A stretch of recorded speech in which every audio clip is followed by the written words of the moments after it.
Hi, it's Grace again. Now that we have our primary foundation lines done, we're going to cast out to the end of each radial line and work our way back, running some of our secondary lines as we go. The reason why we do some of the secondary lines now is it's harder with the wrap stitch, which is what we're going to overcast the secondary lines with, to get your needle through if you don't prime it a little bit with some of your foundation lines. I usually put down 3 lines before I overcast.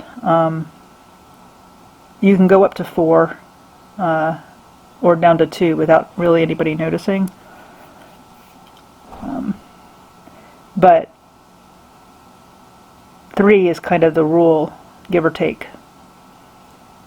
Now once I get this circle done, I'm going to go ahead and go down to the next secondary line and go around that one too. These ones I'm not going to do right now because I can get back to them.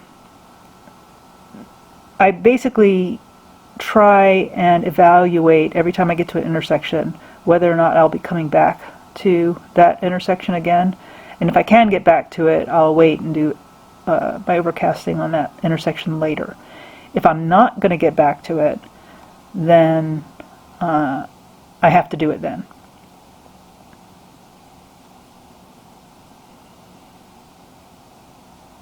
Now I'm going to run it out to the corner. Once I get to the corner, I'm going to start my wrap stitch. Wrap stitch is pretty easy. You basically just take a stitch around the bundle of threads.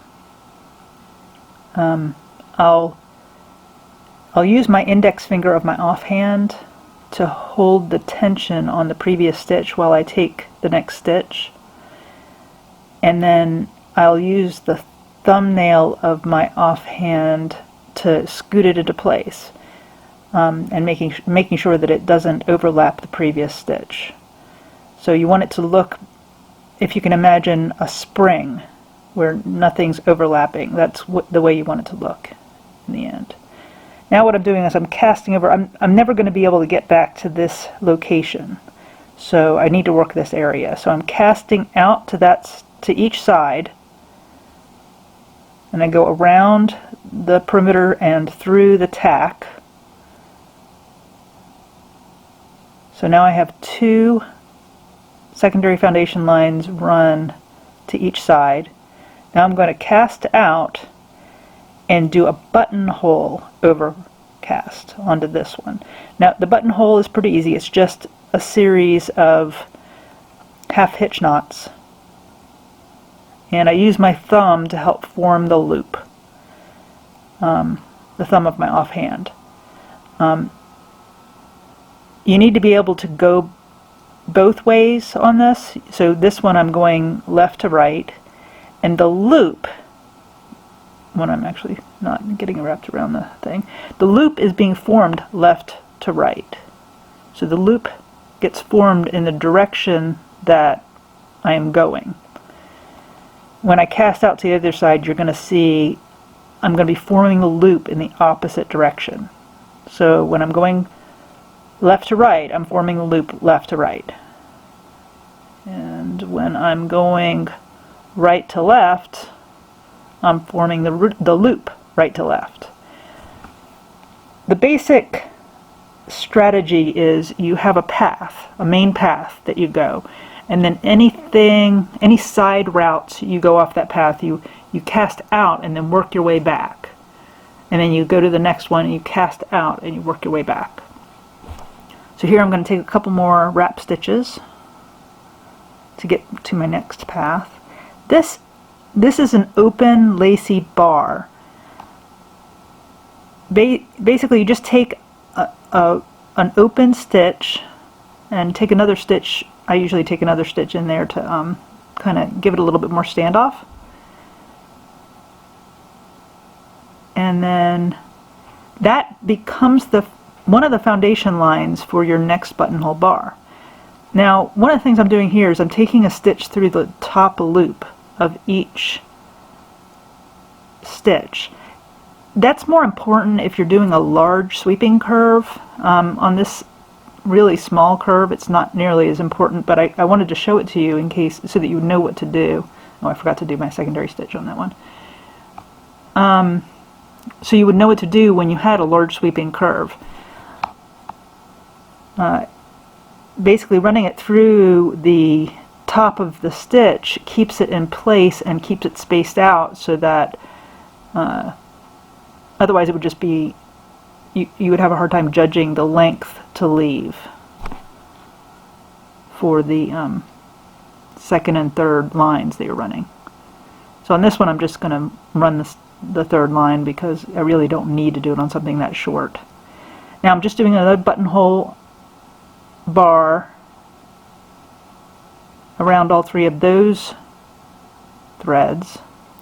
Now I'm going to do a picot. This is what I call a woven picot.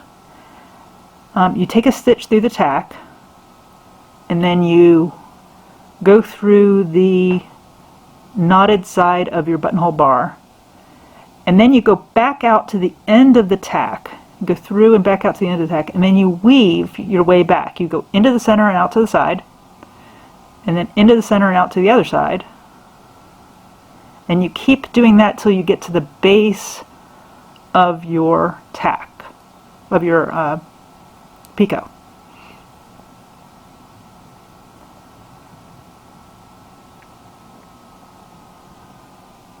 So I've got to the base of the picot. I take a stitch through my bar just to get back on track, and then keep going with the buttonhole stitch.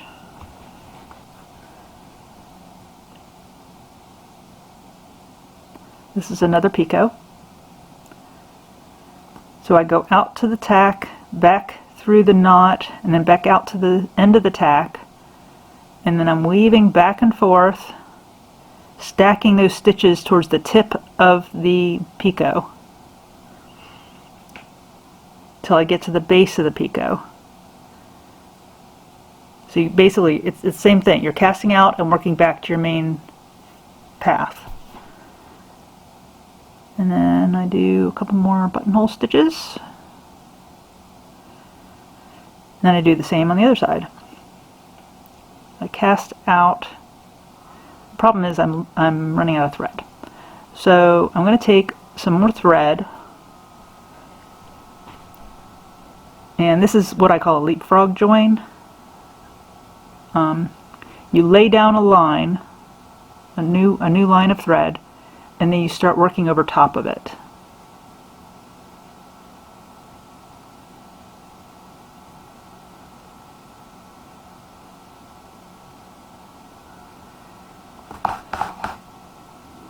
Oh, yeah, it's too short. So I'm going to go ahead and sink it to the back so that the tail won't get in my way and get all knotted up with my new thread.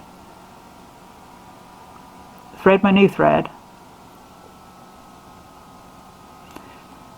And then I'll go over the old thread with the new thread to cover that tail. Actually, I'm going to do the picot first because I'm at the picot.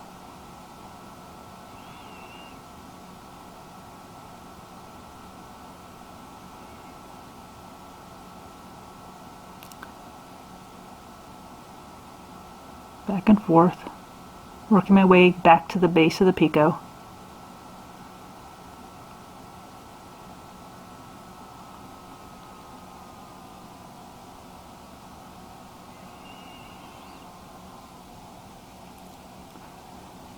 And then keep going over top of the old thread.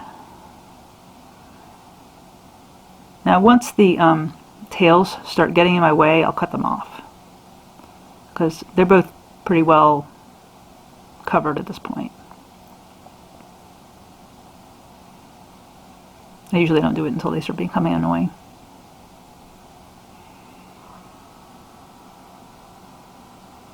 See, they're starting to get annoying.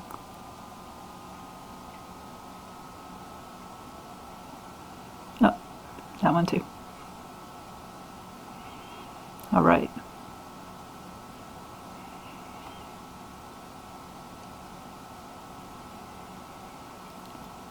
All right, I'm done with my picot. Now I'm going to keep going with the buttonhole bar.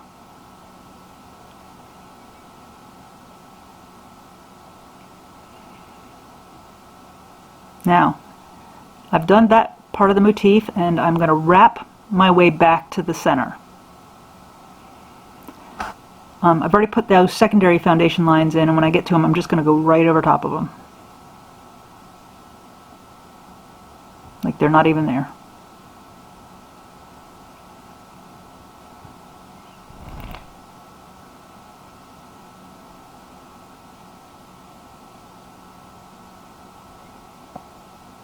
And once I get to the center, I'm basically going to do the exact same thing on 2 out of the other 3,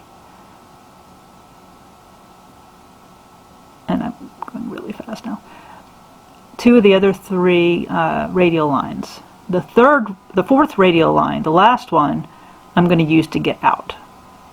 So I will see you on the next clip after you've done all of your radial lines, except for the one, and I'll show you how to get out.